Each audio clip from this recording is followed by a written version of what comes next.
Hi అండి. ఎలా ఉన్నారు? రీసెంట్‌గా యూఎస్ఏలో పెద్ద ఎత్తులో గోల్డ్ స్కామ్ అయితే జరిగింది కదా! అంటే $55,000,000కి సంబంధించిన గోల్డ్ స్కామ్ అనమాట. రీసెంట్‌గా ఎఫ్‌బీఐ వాళ్ళు టెక్సాస్‌లో ఉన్న 2 గోల్డ్ షాపుల మీద రైడ్స్ జరిగినప్పుడు 3,000,000 ఏదైతే గోల్డ్ ఉందో అదంతా చీజ్ చేశారనమాట. అసలు ఈ స్కామ్ అంత ఈజీగా ఎలా చేయగలుగుతున్నారు? ఈ స్కామ్‌ని మెయిన్ టార్గెటెడ్‌గా ఏజ్డ్ పీపుల్‌ని ఎందుకు వాళ్ళు సెలెక్ట్ చేసుకున్నారనేది ఈ విషయం అయితే నేను ఈ వీడియోలో మీతో షేర్ చేసుకుందాం అనుకుంటున్నా. కాకపోతే ఇందులో పాయింట్‌కొచ్చేద్దాం. మెయిన్ ఏంటంటే ఇండియన్స్ ఇన్వాల్వ్ అయి ఉన్నారనేసి. ఇండియన్స్ అంటే ఇండియాలో 28 రాష్ట్రాలున్నాయి. 8 కేంద్రపాలిత ప్రాంతాలున్నాయి. అంటే ఒక్కొక్క రాష్ట్రానికి ఎన్నో జిల్లాలున్నాయి. ఒక్కో జిల్లానికి ఎన్నో ఊర్లున్నాయి. చేసిన పర్సన్ ఏ ఊరు, ఏంటని పక్కన తర్వాత డీప్‌కెళ్తే తెలుస్తదనమాట. కాకపోతే ఇండియన్స్. నేను ఇండియాని ఎక్కడికో తీసుకెళ్దాం అనుకుంటున్నారండి. అన్ని రకాలుగా ట్రై చేస్తున్నారు. ఇలాంటి స్కాముల వల్ల ఇండియాని మనమే తక్కువ చేసుకుంటున్నామనమాట. ఎవ్వరో చేసిన 5, 6 మంది చేసిన పనికి అందరు ఇండియన్స్ ఓకే. ఇండియన్సా? అంటే ఇలాంటి స్కాముల వల్ల మనం తక్కువ చేసుకుంటున్నామనమాట. ఇదేంటంటే $55,000,000 స్కామ్. చిన్న స్కామ్ ఏం కాదనమాట. చాలా పెద్ద ఎత్తులో జరిగిన స్కామ్. అది కూడా టెక్సాస్‌లో 2 షాపులు. టెక్సాస్‌లో ఇర్వింగ్‌లో వచ్చి తిలక్ జ్యువెల్లర్స్, ప్రిస్కోలో వచ్చి సైమా జ్యువెల్లర్స్. ఈ 2 షాపుల మీద పోలీసులు రైడ్ జరిగినప్పుడు కొంతమందిని అరెస్ట్ చేయడం కూడా జరిగిందనమాట. ఈ ఇన్వెస్టిగేషన్ ఇప్పుడిప్పుడు జరిగి ఇప్పుడు పట్టుకునింది కాదు. 1 ఇయర్ నుంచి అయితే ఇన్వెస్టిగేషన్ జరుగుతుంది. సో, వాళ్ళేం చేశారు, ఈ ఇన్వెస్టిగేషన్ జరుగుతున్నప్పుడు కొన్ని నేమ్స్ అయితే బయటపడ్డాయి. అందులో ఈ 2 షాపులు కూడా.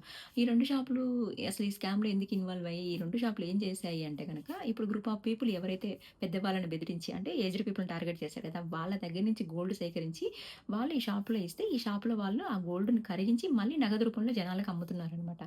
అంత ఈజీగా ఎలా ఈ స్కామ్ చేయగలుగుతున్నారు? అంత ఈజీగా అడగగానే వాళ్ళు గోల్డ్ ఎలా ఇస్తున్నారు? ఆ గోల్డ్‌ని తీసుకొచ్చి వీళ్ళెలా మళ్ళీ దాన్ని మార్చి మళ్ళీ నగదు రూపంలో ఎలా పంపిస్తున్నారనేసి ఇంకొకటేంటంటే, ఈ స్కామ్‌కి మెయిన్ టార్గెటెడ్ పీపుల్ ఎవరు చెప్పాలా? 65-70 సంవత్సరాల వాళ్ళు. అసలు వాళ్ళేంటంటే, యూఎస్‌లో చూడండి సింగిల్‌గా ఉంటారనమాట. మనకి ఇండియాలో ఏంటంటే, అత్తమ్మ, మావయ్య, అల్లుడు, కోడలు అలా కలిసుంటారనమాట. ఇక్కడేంటంటే, చాలా సింగిల్‌గా ఉంటారనమాట. సరే సింగిల్‌గా ఉన్న వాళ్ళనెందుకు టార్గెట్ చేశారంటే గనక, 50 ఏళ్ళకి రిటైర్డ్ అయిపోయినా గూడా, రిటైర్మెంట్ అమౌంట్ అనేది చాలా ఒక పెద్ద మొత్తంలో వచ్చినా కూడా అండ్ ఎస్ఎస్ఎన్ బెనిఫిట్ చాలా ఉంటాయి. సో, వాళ్ళకేంటంటే, పర్టిక్యులర్ సేవింగ్స్ అనేవి వాళ్ళ అకౌంట్‌లో ఉంటాయనమాట. వాళ్ళకి చూడండి పర్టిక్యులర్‌గా ఇన్ని లైఫ్ అనేది వాళ్ళు ప్లాన్ చేసుకుంటారనమాట. ఇలా ఉండాలి, అలా ప్లాన్ చేసుకున్నప్పుడు వాళ్ళ దగ్గర పర్టిక్యులర్ సేవింగ్స్ అనేవి ఉంటాయనమాట. అందుకని వాళ్ళని టార్గెట్ చేశారనమాట. ఇప్పుడు మనకి ఒక థ్రెటనింగ్ కాల్ వస్తదండి. ఆ ఏజ్‌ని తీసేసేయండి. థ్రెటనింగ్ కాల్ రాగానే మనం ఎలా ఆలోచిస్తాము? మీరు పలానా స్కామ్‌లో ఇన్వాల్వ్ అయ్యున్నారు అనగానే ఫస్ట్ మనం ఎలా ఆలోచిస్తామంటే తెలుసో తెలియక ఎక్కడైనా నంబర్ ఇచ్చామా? తెలుసో తెలియక ఎక్కడైనా ఐడెంటిటీ ఇచ్చామా? సో, సంథింగ్ ఒక ఆలోచనకైతే ఎళ్ళిపోతాం. మనమే అలా ఆలోచిస్తాం. అంటే ఏజ్డ్ పీపుల్ ఆ టైంలో టెన్షన్ ఎందుకు? ఏంటనేసి భయపడతారు గదా!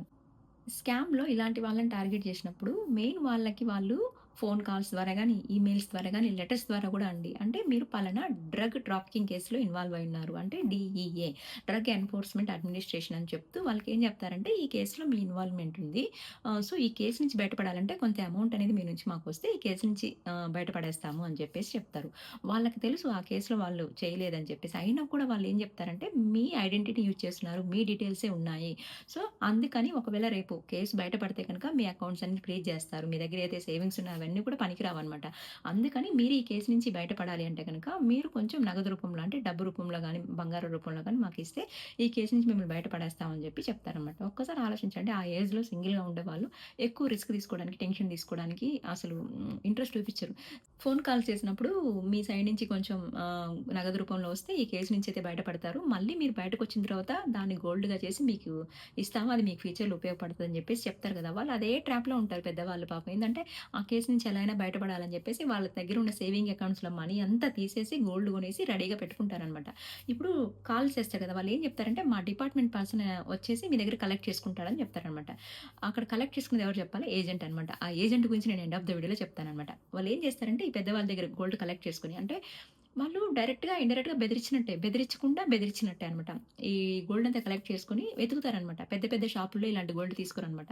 చిన్న చిన్న షాపుల్లో ఉంటారు గదా! వాళ్ళు ఇలాంటోళ్ళు కక్కుర్తి పడతారనమాట. ఈ చిన్న చిన్న షాపుల్లో వీళ్ళు ఈ గోల్డ్ అమ్మేసి వాళ్ళైతే లాభం పొందుతారనమాట. వాళ్ళేం చేస్తారు చెప్పా గదా మీకు. ఆ గోల్డ్‌ని అంతా కరిగిచ్చి మళ్ళీ దాన్ని నగల్లాగా చేసి అంటే చిన్న చిన్న థింగ్స్ లాగా చేసి మళ్ళీ జనాలకి అమ్ముతుంటారనమాట. అలాంటి స్కామ్ అనమాట ఇది. దాదాపు టెక్సాస్ నుంచి $8,000 స్కామ్ జరిగిందనేసి అన్నారనమాట. అసలు సడెన్‌గా ఇది ఎందుకు బయటపడిందంటే ఒక పెద్దతనికి అలాగే రాంగ్ కాల్ రావడం వల్ల తనేంటంటే ఎప్పుడైనా డబ్బులు అడుగుతారు. వీళ్ళేంటి గోల్డ్ అడుగుతున్నారని చెప్పేసి తనకి డౌట్ వచ్చిందనమాట. ఆ డౌట్ రావడం వల్ల పోలీసులకి ఇన్ఫార్మ్ చేశారనమాట. పోలీసులు చాలా చాకచక్యంగా వెంటనే వచ్చి హడావిడి చేయకుండా యాజ్ యూజువల్‌గా మీరు వాళ్ళు ఎలాగో ఫోన్ చేస్తారో మీరు అలాగే రెడీ అవ్వండి. వాళ్ళకి ఇవ్వడానికి రెడీ అవ్వండి అని చెప్పేసి వీళ్ళ ఇద్దరు కలిసి చేసిన ఈ ప్రాసెస్‌లో ఎవరైతే డైరెక్ట్‌గా ఏజెంట్స్ వస్తారు కదా! వాళ్ళు డైరెక్ట్‌గా వాళ్ళ ఇంటికొచ్చి తీసుకుంటున్నారనమాట. అప్పుడు పోలీసులు వాళ్ళని పట్టుకోవడం జరిగింది. వాళ్ళని పట్టుకొని ఎంక్వైరీ చేసినప్పుడు వాళ్ళ ఎనకాల ఎంతమందున్నారో అసలు వాళ్ళ ఎనకాల స్టోరీ ఏంటి అంటే 5, 6 మంది పీపుల్స్ అది కూడా 25 ఇయర్స్ ఏజ్డ్ పీపుల్ అండి. North Indians. నేమ్స్ వద్దులెండి. 2 జ్యువెలర్సీ షాప్‌లోకి ఇవ్వడం జరిగింది. వాళ్ళు దాన్ని తెలుసు గదా! గోల్డ్ రూపంలో కరిగించేసి మళ్ళీ చిన్న చిన్న నగలు చేసేసి మళ్ళీ అమ్మడం జరుగుతుందనమాట. అలా ఇది స్కామ్ అనేది బయటపడిందనమాట. ఇంకోటి చెప్పాలా టెక్సాస్ నుంచి కాలిన్ కౌంటీ ఉంటది. దాని నుంచి దగ్గర దగ్గర 7,000,000 అయితే నష్టపోయారనమాట. ఎందుకంటే ఒక్క కాలిన్ కౌంటీ నుంచి 200 మంది పీపుల్స్ ఉన్నారంట. కాలిన్ కౌంటీ అంటే ఏంటంటే మనకి ఇండియాలో జిల్లాలుంటాయి కదా! అలాగా ఇక్కడ ఒక కౌంటీ అనమాట. అలాంటి ఒక కౌంటీ కాలిన్ కౌంటీ. దాని నుంచి 200 పీపుల్స్ ఉన్నారట. అందులో ఒక అతని $1,000,000 అంట. మీరొక్కసారి ఆలోచించండి. $1,000,000 అంటే ఇక్కడ హై కరెన్సీ $100 అనమాట. అలాంటి ఎన్ని $100 అయితే $1,000,000 అవుతది.